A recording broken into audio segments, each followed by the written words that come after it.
மலைகள் விலகினாலும் பர்வதங்கள் நிலை பெயர்ந்தாலும் என் கிருபை உன்னை விட்டு விலகாமலும் என் சமாதானத்தின் உடன்படிக்கை நிலை பெயராமலும் இருக்கும் என்று உன்மேல் மனதுருகிற கர்த்தர் சொல்லுகிறார். என்னுடைய கிருபை உன்னை விட்டு விலகாமல் இருக்கும் என்று மனது உருகுகிற கர்த்தர் சொல்லுகிறார். நம்முடைய ஆண்டவரை குறித்து வாசிக்கிறோம், அவர் மனது உருகுகிற கர்த்தர். அல்லேலூயா. சொல்லுங்க. மனது உருகுகிற கர்த்தர். இந்த இடத்துல வந்திருக்கிற நபர்கள் எல்லாரையும் அவர் அறிகிறார். சிறியோர் பெரியோர்கள், பல வேதனையோடு கஷ்டத்தோடு வந்த எல்லார் மேலேயும் அவர் அறிகிறார். என்னுடைய வேதனையை அறிபவர் யார், அங்கலாய்ப்பை அறிபவர் யார் என்ற ஒரு கேள்வியோடு இருக்கலாம். ஆனால் கர்த்தர் சொல்றார், நான் உங்கள் மேல் மனது உருகுகிற கர்த்தர். மலைகள் விலகினாலும் மலையை யாரையாவது தூக்கி நவுட்ட முடியுமா? குன்றுகள் நிலை பெயர்ந்தாலும், குன்றுகள்லாம் ஹில்ஸ், மலைகள்லாம் மவுண்டைன்ஸ், இதெல்லாம் நவுட்ட முடியுமா? ஒரு சின்ன கல்லை நவுட்டுறக்கே பெரிய பாடாக இருக்கு. அதுவே பெயர்ந்து போனாலும் நிலை பெயர்ந்தாலும் என் கிருபை உன்னை விட்டு விலகாது.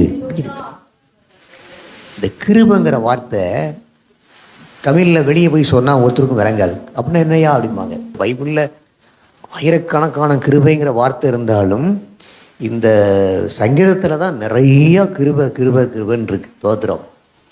இவ்வளோ பெரிய வார்த்தை இன்னும் அர்த்தம் என்ன அப்படின்னு கேட்டிங்கன்னா, ஆண்டவர் மனது இறங்கி உலகத்தில் யாருக்கும் கிடைக்காத ஒன்றை இலவசமாக நமக்கு தந்து நம்மை வாழ வைப்பதற்காக, நம்மை உயர்த்துவதற்காக, நம்மை பலப்படுத்துவதற்காக, நம்மை பிரகாசிக்க வைப்பதற்காக ஆண்டவர் தகுதியில்லாத நம்மை தகுதிப்படுத்தி கொடுக்கிறார். அல்லேலூயா. இலவசமாய் கொடுக்கிறார். தோத்திரம். மரியாதை பார்த்து தூதன் சொன்னான், கிருபை பெற்றவளே அப்படின்னு சொன்னான். Praise the Lord. கர்த்தருக்கு ஸ்தோத்திரம். அப்போ அந்த கிருபையை இன்னைக்கு இந்த ஜூன் மாதம் நமக்கு தருவதாக, நாம் அதை பெற்றுக்கொள்வதாக, அதை அனுபவிப்பதற்காக இந்த ஜூன் மாதத்திலே நம்மை அர்ப்பணிக்க போகிறோம். கர்த்தர் நம்மை ஆசீர்வதிக்க போகிறார். அல்லேலூயா. எத்தனை பேர் தேவனுடைய கிருபையை பெற்றுக்கொள்ள விரும்புகிறீங்க?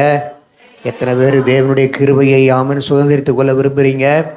பைபிளில் சொல்லப்பட்டிருக்கிறது, கர்த்தராகிய இயேசு கிறிஸ்துவினாலே நாம் கிருபை மேலே கிருபையை பெற்றிருக்கிறோம்.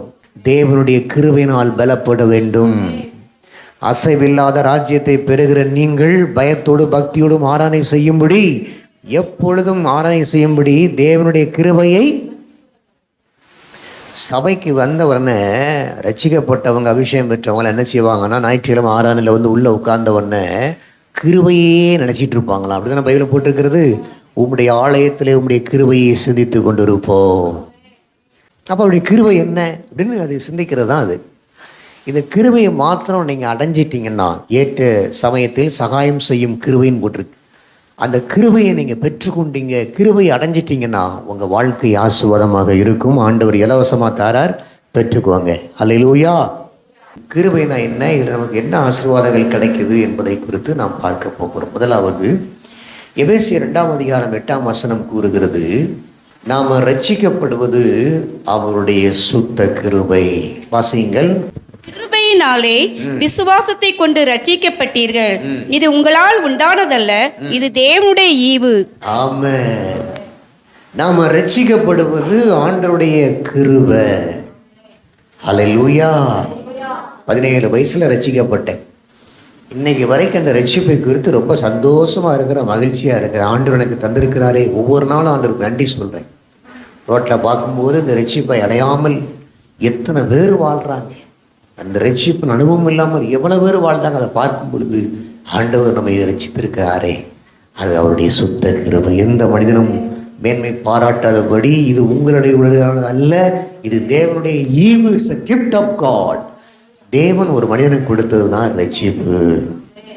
ஒருவேளை இன்னைக்கு ரட்சிக்கப்படாமல் இருப்பீர்களானால் தேவனுடைய கிருபை இருக்கிறது உங்களை ரட்சிப்பதற்காக. ரட்சிக்கப்பட்டுட்டானா அவனுடைய வாழ்க்கையே ஆசீர்வாதமாக இருக்கும். ரட்சிக்கப்பட்டவனே உனக்கு ஒப்பானவன் யார்? ஆகையினால ஒவ்வொருவரும் ரட்சிக்கப்பட்ட ஒரு அனுபவத்தில் வாழணும். ரட்சிக்கப்பட்ட மாதிரி வாழக்கூடாது. அல்லேலூயா. அது கிடையாது. ரட்சிக்கப்பட வேண்டும். ஒருவன் மறுபடியும் பெறாவிட்டால் தேவராஜ்யத்தை காண மாட்டான். கிறிஸ்துவுக்குள் இருந்தால் அவன் புதிய சிருஷ்டியாக இருக்கிறான். பழையவர்கள் எல்லாம் ஒழிந்து போன, எல்லாம் புதிதாகின. அவன் வாழ்க்கை அப்படி ஆசீர்வாதமாக மாறும். இந்த கிருபையானது பிரசன்னமாகும் பொழுது, இந்த கிருபை பெருகும் பொழுது அநேகர் ரட்சிக்கப்படுவார்கள். பைபிளில் போட்டுக்கிறது, அநேகரை ரட்சிக்கத்தக்கதாக தேவ கிருபை பிரசன்னமாக இருக்கிறது. நம்ம ஊர்களில், நம்முடைய பட்டணங்களில் தேவ கிருபை இந்த நாட்களில் பிரசன்னமாக போகிறது. ஏரியாவில் அப்படியே தேவ கிருபை பிரசன்னம் ஆயிட்டுன்னா எல்லாம் பைபிளை தூக்கிட்டு இயேசுவே தேவன், இயேசுவே தேவன், இயேசு நல்லவர் சொல்லி தூக்கிட்டு வந்துக்கிட்டே இருப்பான். அப்போ அந்த கிருபை பிரசன்னமாகணும். இந்த இடத்துல அப்படியே தேவ கிருபை அப்படி பிரசன்னம் ஆயிட்டுன்னா அப்படியே மக்கள் ரட்சிக்கப்பட்டுட்டே இருப்பாங்க. அப்போ ஸ்தோத்திரம் செய்யும்போது கிருபை பெருகுது.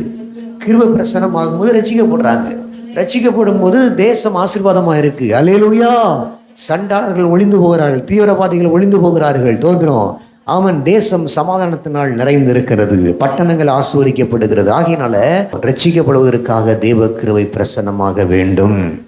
இன்னைக்கு நாம் ரட்சிக்கப்பட்டிருக்கிறோம்னா நம்ம ஆண்டவருக்கு ஒவ்வொரு நாளும் நன்றி சொல்லணும். நமக்கு அந்த கிருபை நம்மளை தேடி வந்திருக்குது. நம்மளை விட தகுதி வாய்ந்தவர்கள், நம்மை விட எத்தனையோ மேன்மையானவர்கள் இருக்கிறாங்க. அவங்களுக்கெல்லாம் இந்த கிருபை கிடைக்காம கர்த்தர் நமக்கு அந்த கிருபையை கொடுத்துருக்கிறார. இவ்வளோ பெரிதான கிருபைக்காக ஆண்டவருக்கு நன்றி சொல்லி கொண்டே இருக்க வேண்டும். உலகத்தில் 1 கோடி பணம் இல்லாட்டாலும் பரவாயில்ல, 5 ஏக்கர் நிலம் இல்லாட்டாலும் பரவாயில்ல, ஒரு பெரிய பங்களா இல்லாட்டாலும் பரவாயில்ல. அவன் சோத்திரம், ஆண்டவர் நமக்கு இந்த ரட்சிப்பை கொடுத்திருக்கிறாரே, இது போதும் தோத்திரம் என்று சொல்லி மகிழ்ச்சியோடு இருக்க தேவன் கிருபை பாராட்டுவாராக. இரண்டாவது, ஆதியாகமம் 6ஆம் அதிகாரம் 8ஆம் வசனத்தை வாசித்து பார்த்தீங்கன்னா, ஆதியாகமம் 6:8, நோவாவுக்கோ கர்த்தருடைய கண்களில் கிருபை கிடைத்தது. நோவாவுக்கு கர்த்தருடைய கண்களில் கிருபை கிடைத்தது. நோவா காலத்தில் எப்படி நடந்ததோ அதே போல மனுஷகுமாரன் காலத்திலையும் நடக்கும். நோவா காலத்தில் எப்படி பெண் கொண்டும் பெண் கொடுத்தும் குடித்தும் வெறித்தும் இருந்தார்களோ அதே போல மனுஷகுமாரன் காலத்திலையும் நடக்கும். நோவா காலத்தில் தேவகுமாரர்கள் மனுஷகுமாரத்தைகளை அழகுள்ளவர்கள் என்று கண்டு அப்படின்னு போட்டிருக்கிறது. இந்த மாதிரி பாவங்கள் செயல்பட்டது போல இப்பொழுது இது மனுஷகுமாரனுடைய காலம். இந்த காலத்தில் அது நடக்கும். இந்த காலத்தில் அப்போ தான் ஆண்டவர் பார்த்தார், அந்த காலம் ஜனங்கள், நான் படைத்த ஜனங்கள் இவ்வளவு கெட்டு போய் விட்டார்களே, என்னுடைய ஆவியை அவர்களோடு ஆரோசிப்பது இல்லை, நான் அழிக்கப் போகிறேன், ஒரு உயிர் கூட இல்லாதபடி அழிக்கப் போகிறேன். ஆகிலும் நான் படைத்த வித்து காக்கப்படும்படி ஒரு மனிதனை தேடி அவனை கப்பல் கட்டும்படி செய்து அந்த கப்பலுக்குள்ள எல்லா ஜோடியும் சேர்க்க வேண்டும் என்று சொல்லி ஆண்டவர் சித்தம் கொண்டார். அப்பொழுதுதான் ஆண்டவர் தேடி பார்க்கும் பொழுது நோவா தீமையை விட்டு விலகிறவன், தான் வாழ்ந்த நாட்களுக்குள்ளே நீதிமானாய் இருந்தான். அவனை ஆண்டவர் தெரிந்தெடுத்து அந்த நோவாவுக்கு கிருபையை கொடுத்தார். 3 பையங்க, 3 மருமக்கமார், மனைவி, 8 பேர் கொண்ட குடும்பம். அந்த நோவாவுக்கு ஆண்டவர் கிருபை கொடுத்ததுனால கப்பல் இல்லாத நாட்கள், அந்த நாட்கள் வெறுமனையாக கழுத ஓட்டத்தில் தான் பிரயாணம் பண்ணுவாங்க, ஊர் விட்டு ஊர் போவாங்க. தரைமார்க்கமும் பெருசாக கிடையாது, வான்மார்க்கமும் பெருசாக, கடல் மார்க்கமும் பெருசாக கிடையாது. அந்த காலத்தில் ஆண்டவர் மிகப்பெரிய கப்பலை கட்டும்படி கர்த்தர் உதவி செய்தார். எல்லாம் கப்பல் கட்டுறதுன்னா சாதாரண காரியமா? இந்த கப்பல்கள்லாம் மிகப்பெரிய கப்பல்கள் இப்போ உண்டாக்குறாங்க. ஆனால் நோவா கட்டிய கப்பல் எல்லாரும் இன்னைக்கு வரைக்கும் ஆச்சரியப்படுறாங்க, எப்படி இந்த கப்பல் கட்ட முடிஞ்சது அப்படின்னு சொல்லிட்டு. அதுதான் கிருபை. உங்களுக்கு ஆண்டவர் கிருபை கொடுப்பாரானால் நீங்கள் வரும் நாட்களில் பெரிய பெரிய காரியங்களை சாதிக்கிறவர்களாய் மாறுவீர்கள். உங்களையும் வரும் நாட்களில் ஒரு பெரிய மருத்துவ கல்லூரி கட்டுகிற ஒரு பெரிய ஆளாக, ஒரு பெரிய தீர்க்கதரிசிகளாக, பல 100 சபைகளை கட்டக்கூடிய அப்போஸ்தலர்களாக ஆண்டவர் உங்களை உயர்த்துவார். இன்னைக்கு ஆண்டவர் சொல்றாரு, சின்னவன் 1000 சிறியவன் பலத்த ஜாதியுமாவான். அவன் எப்படி நமக்கு இந்த உலகத்தில் நிறைய காரியங்களை சாதிக்க வேண்டும், துடிக்க வேண்டும் என்று, சாதிக்க வேண்டும் என்று இளைஞருடைய உள்ளங்கள்லாம் துடிக்குது. அப்படியாகணும், இப்படியாகணும், அப்படியாகணும், இப்படியாகணும் சொல்லி.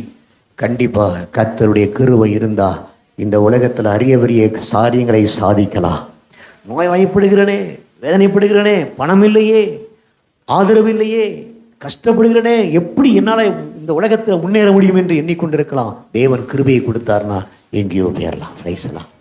ஹல்லேலூயா. ஆண்டவருடைய பரிசுத்த நாமம் மகிமைப்படுவதாக. ஹெலன் ரோஸ்வேர் அப்படிங்கிற ஒரு அம்மா இருந்தாங்க. ஒரு பெண்ணு தான், சாதாரண ஒரு பெண்ணு தான், எல்லாராலும் கைவிடப்பட்டு ஒரு ஒதுக்கப்பட்ட நிலைமையில இருந்த தாய் ஆண்டவருக்கு தன் வாழ்க்கையை அர்ப்பணித்து கிருபையை பெற்றார்கள். செவிலியராக மருத்துவ உதவி செய்ய ஆரம்பித்தார்கள். அவருடைய வாழ்நாள் முழுவதும் நிறைய பிரச்சனைகள், அந்த நாட்களில் இருந்த நிறைய போராட்டங்கள், நிறைய வேதனைகள், கம்யூனல் வயலன்ஸ், பயங்கர லட்சக்கணக்கான மக்கள் வெட்டி கொல்லப்பட்ட நாட்கள். அதன் மத்தியிலே ஆண்டவருக்காக வாழ்ந்து அந்த தேசத்திலே அவர்கள் முடியும் பொழுது அவர்கள் சாதித்த சாதனைகள், 100 படுக்கை வசதியுள்ள மருத்துவமனையை அவர்கள் ஸ்தாபித்திருக்கிறார்கள். 48 கிராம சிகிச்சை கூடங்களை அமைத்திருக்கிறார்கள். 1966 பின்பதாக 250 படுக்கையுள்ள மருத்துவமனையும், அதை தொடர்ந்து அந்த ஆயிரக்கணக்கான மக்களை கிறிஸ்துவுக்குள்ள கொண்டு வருவதற்குரிய காரியங்களையும் அவர்கள் செய்திருக்கிறார்கள். கர்த்தருக்கு ஸ்தோத்திரம். 100கணக்கான வாலிபர்கள் மருத்துவ பயிற்சியை மேற்பார்வையிட்டு அவர்கள் இயேசுவை அறிந்து ஆவிக்குரிய வாழ்வில் வளரவும் உதவியிருக்கிறார்கள்.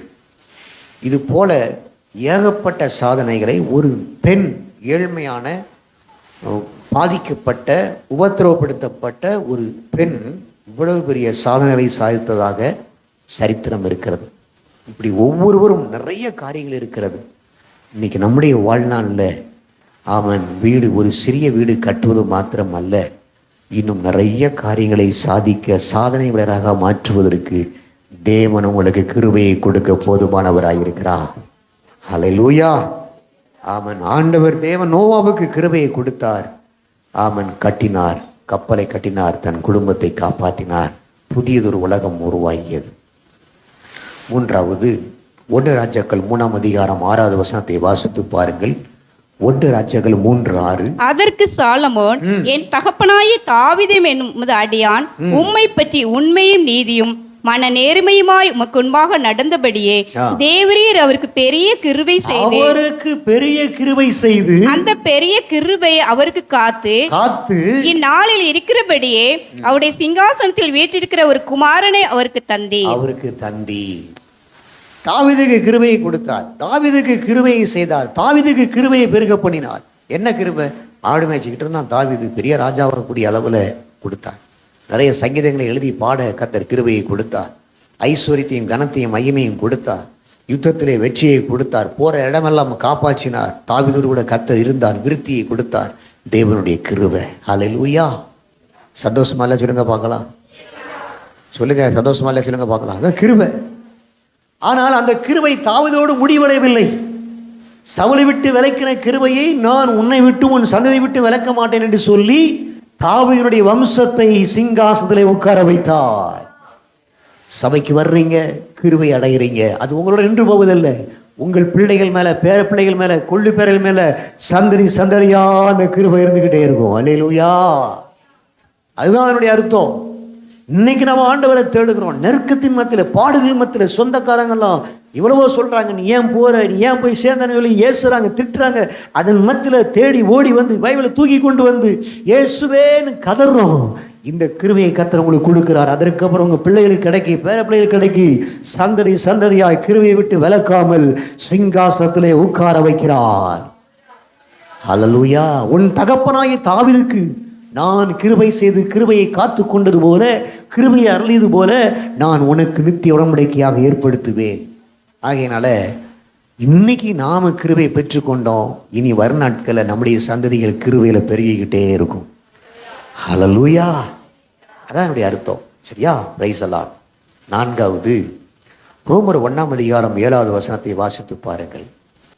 நிமித்தம் விசுவாசத்துக்கு கீழ்ப்படிய பண்ணும் பொருட்டு எங்களுக்கு கிருபையையும் அப்போஸ்தல ஊழியத்தையும் அருள் செய்திருக்கிறார். எங்களுக்கு கிருபையினால இந்த ஊழியத்தை எங்களுக்கு அருள் செய்திருக்கிறார்.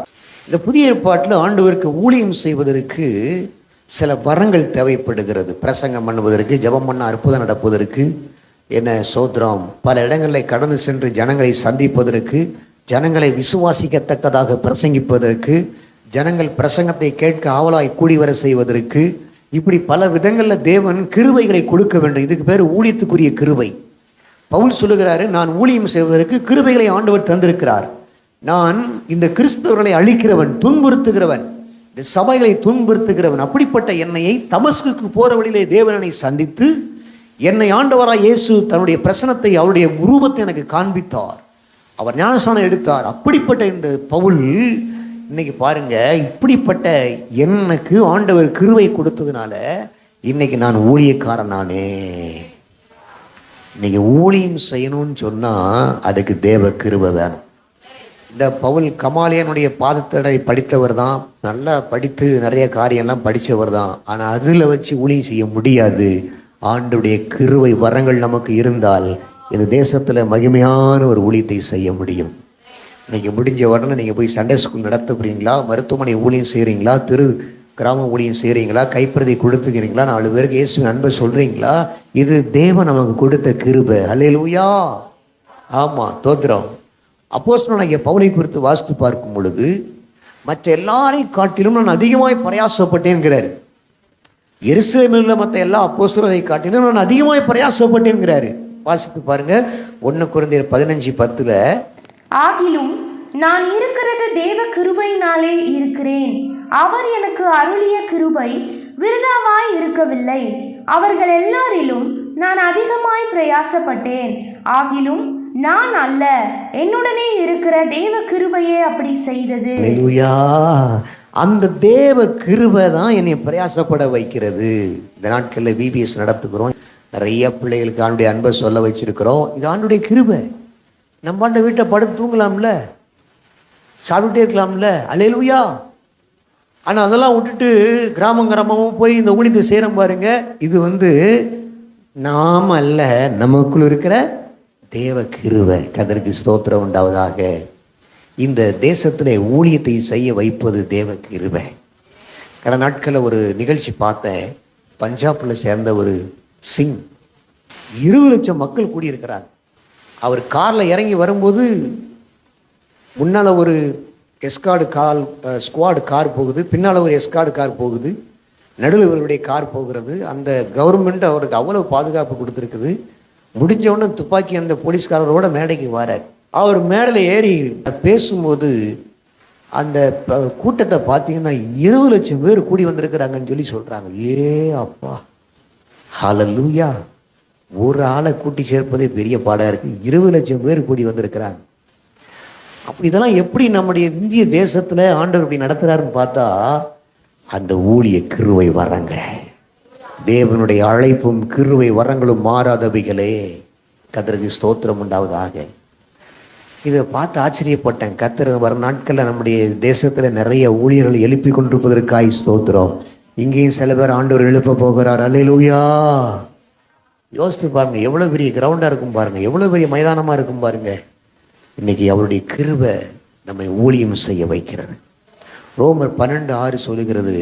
ரோமர் 12:6 நமக்கு அருளப்பட்ட கிருபையின்படியே நாம் வெவ்வேறான வரங்கள் உள்ளவர்கள் ஆனபடியினாலே நம்மில் தீர்க்க தரிசனம் சொல்லுகிற வரத்தை உடையவன் விசுவாச பிரமாணத்திற்கு ஏற்றதாக சொல்ல கடவன். கிருபைகள் நமக்கு வரும் பொழுது தீர்க்க தரிசன வார்த்தைகள் வருகிறது, வெளிப்பாடுகள் வருகிறது, அவன் அந்நிய பாஷை பேசப்படுகிறது, வியாக்கியானம் சொல்லப்படுகிறது, அற்புதங்களை செய்கிற சக்தி வெளிப்படுகிறது.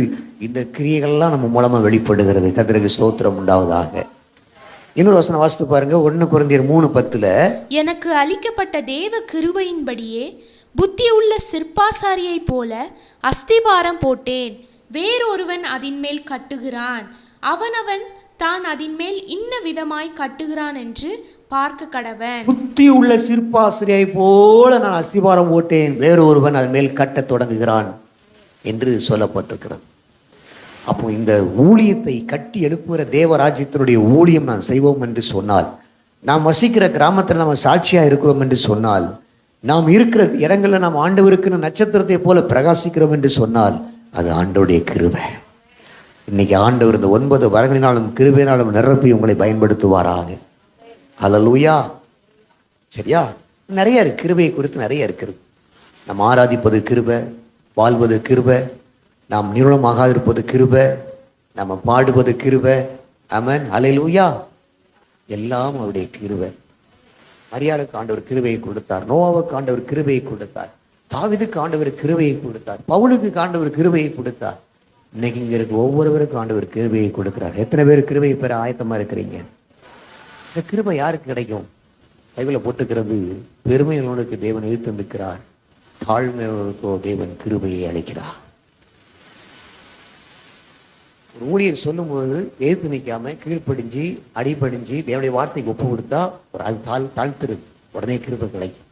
அல்லேலூயா, அது கிருபை கிடைக்கும். அப்போ அந்த கிருபையை நம்ம பெற்றுக்கொள்வதற்கு நம்மை தாழ்த்தும் பொழுது, தேவ சமூகத்தில் தாழ்த்தும் பொழுது அந்த கிருபை ஆண்டு நமக்கு தருகிறார்.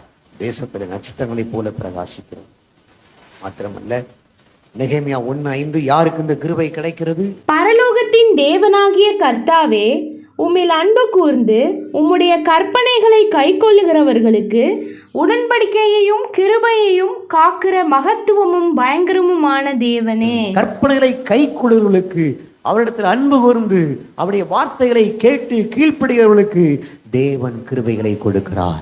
எப்பெல்லாம் இயேசு மேல அன்பு வந்து பைபிளை தூக்கி தியானிக்க ஆரம்பிக்கிறீங்களோ, பைபிளை வாசிக்க ஆரம்பிக்கிறீங்களோ, யோசிக்க ஆரம்பிக்கிறீங்களோ, அதை கை கொள்ள ஆரம்பிக்கிறீங்களோ, அப்போதே உங்களுக்கு கிருபை வந்துகிட்டே கிடைக்கும். கிருபை கிடைச்சிக்கிட்டே இருக்கும். உங்களை வாழ வைக்கிற கிருபை, கீழே விழ வைக்காத, கீழே சறுக்கி விழ வைக்காத கிருபை, தாங்குகிற கிருபை, உயர்த்துகிற கிருபை, உங்களுக்காக உதவி செய்கிற கிருபை, சகாயம் செய்கிற கிருபை கிடைச்சிக்கிட்டே இருக்கும்.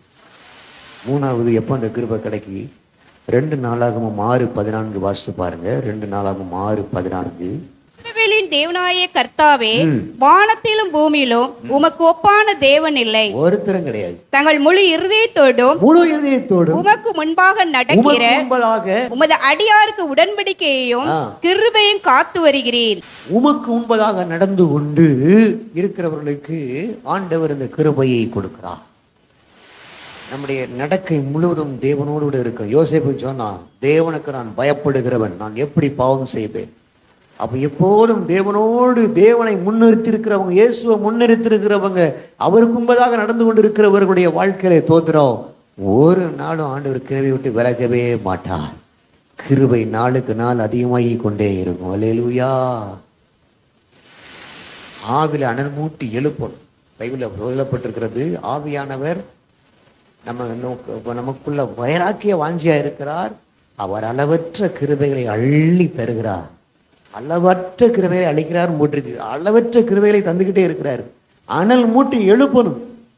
ஆவியிலே ஆவியானவர் நமக்குள்ள வைராக்கியமா இருக்கார். தோதுறோம், மகனே ஜோமன், மகனே இன்னும் சுதந்திரிக்கலாம், நீ அதை செய்யலாம், இதை செய்யலாம், சாதிக்கலாம், நீ அதை செஞ்சிடலாம், இதை செஞ்சிடலாம் சொல்லி நமக்குள்ள வைராக்கியமா இருந்து இருக்கிறார். அவர் கிருபைகளை கொடுத்துக்கிட்டே இருக்கிறார். அந்த கிருபையை சோத்திரம் ஆவிலை அனலா இருந்து நம்ம பெருக பண்ணி கொண்டே இருக்கணும். கர்த்தர் உங்களுக்கு அந்த கிருபையை கொடுப்பா. அது எல்லாரும் மனந்தால் படிட்டு, ஆண்டவரே தாவீதுக்கு இந்த கிருபைகளை கொடுத்து அந்த சாலமோனை சிங்காசனத்தை உட்கார வைத்து தொடர்ந்து அந்த கிருபையை காத்து வந்தீர். அவர்கள் தவறு செய்தாலும் பாவம் செய்தாலும் கிருபையை விட்டு விலகாமல் காத்து வந்தீரப்பா. அந்த கிருபை எங்களுக்கு வேணும். ஹல்லேலூயா, ஹல்லேலூயா. பவுலுக்கு கிருபைகளை கொடுத்து ஆண்டவரே தேசம் எங்களையும் ஆசீர்வாதமாக்கினீரே, அந்த கிருபை எங்களுக்கு வேணும் ஆண்டவரே. அவன் கிருபையினால தானப்பா நாங்கள் ரட்சிக்கப்பட்டோம்.